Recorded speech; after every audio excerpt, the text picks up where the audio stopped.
हम जिस समाज में रहते हैं वहाँ बार बार ये कहा जाता है कि बौद्ध धर्म सबसे शांति प्रिय, सबसे सभ्य और सबसे नैतिक धर्म है। लेकिन क्या वाकई ऐसा है? क्या ये धर्म महिलाओं को वो सम्मान देता है जिसकी वो हकदार है? आइए खुद बौद्ध के ग्रंथों की जुबानी सुनते हैं। नारी के लिए उनके दिल में क्या है? जब एक महिला समाज की बागडोर संभालती है, जब वो शक्ति और नेतृत्व की प्रतीक बनती है, तो उसे क्या कहा जाता है? बौद्ध के अनुसार उस राज को ही धिक्कार देना चाहिए। जी हाँ, आपने बिल्कुल सही सुना। जातक खंड 1 कंडीन जातक पृष्ठ 249 के अनुसार जिस राज का नेतृत्व एक स्त्री करे वो राज घृणा के योग्य है। ये कथन सिर्फ स्त्रियों के प्रति घृणा नहीं दिखाता, बल्कि ये महिला नेतृत्व के पूरे विचार को ही अपवित्र घोषित करता है। यानी बौद्ध धर्म का मूल संदेश ही यह है कि नारी कभी भी नेतृत्व के लायक नहीं है।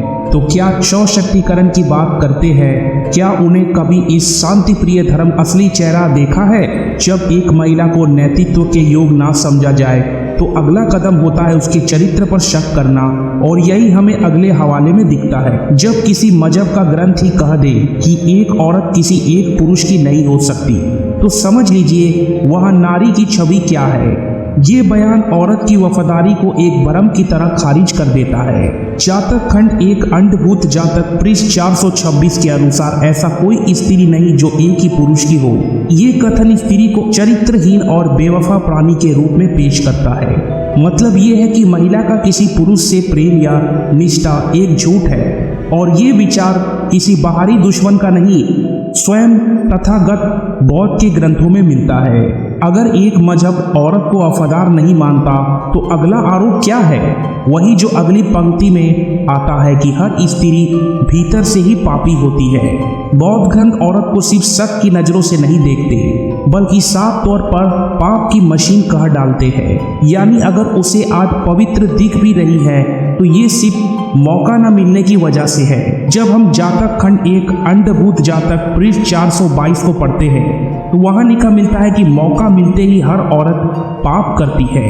ये विचार नारी के पूरे अस्तित्व पर सवाल खड़ा करता है, जिसके नैतिक मूल्य, उसकी मर्यादा, उसका आत्मसम्मान सब एक झूठ माना गया है। अगर मौका मिल जाए तो वो सबसे गंदा कर्म करेगी। यही इस ग्रंथ की सोच है। अब सोचिए, जिसने तुम्हें माँ, बहन, पत्नी कहकर पूजा, उसी को ये मजहब कहता है कि कामनी नीच और शोक का कारण है। आइए सुनते हैं अगला हवाला।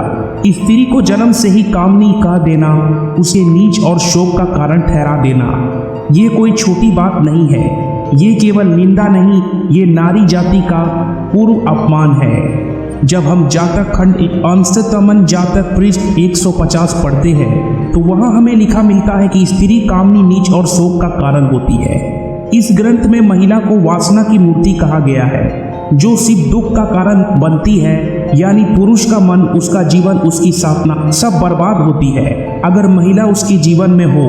क्या यही बुद्ध करुणा है? अब जब ये साफ हो गया कि औरत को अपवित्र, कामनी और पाप का स्रोत माना गया है, तो यही विचार इस जगह पहुंचता है जहां स्त्री को मोक्ष के मार्ग की सबसे अधिक बाधा कह दिया जाता है। जब धर्म की शुरुआत इस वाक्य से हो कि औरत मोक्ष से गिरा देती है, तो फिर ये धर्म किसी नारी को सम्मान कैसे दे सकता है? जब हम त्रिपिटक का सुत्ता पिटक अंगुत्तरा निकाय का एकक निपात पहला सूत्र पढ़ते हैं तो हमें वहां पता चलता है कि स्त्री मोक्ष के रास्ते की रुकावट है।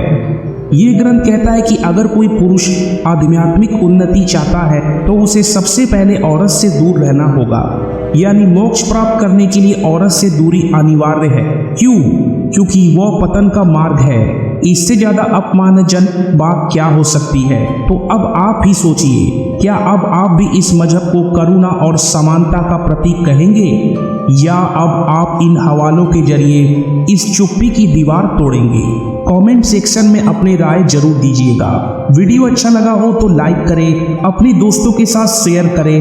ट्विटर, इंस्टाग्राम और थ्रेड पे आप हमें फॉलो कर सकते हैं। अगर आप हमारा वीडियो फेसबुक पेज पे देख रहे हैं तो हमारे फेसबुक पेज को लाइक करें, और अगर आप हमारा वीडियो यूट्यूब या टेलीग्राम पे देख रहे हैं तो हमारे चैनल को सब्सक्राइब करें और बेल आइकन को जरूर प्रेस कर दें ताकि आपको हमारे वीडियो के नोटिफिकेशन मिलते रहे। मैं आपसे मिलता हूं अगले वीडियो में। तब तक के लिए गुड बाय।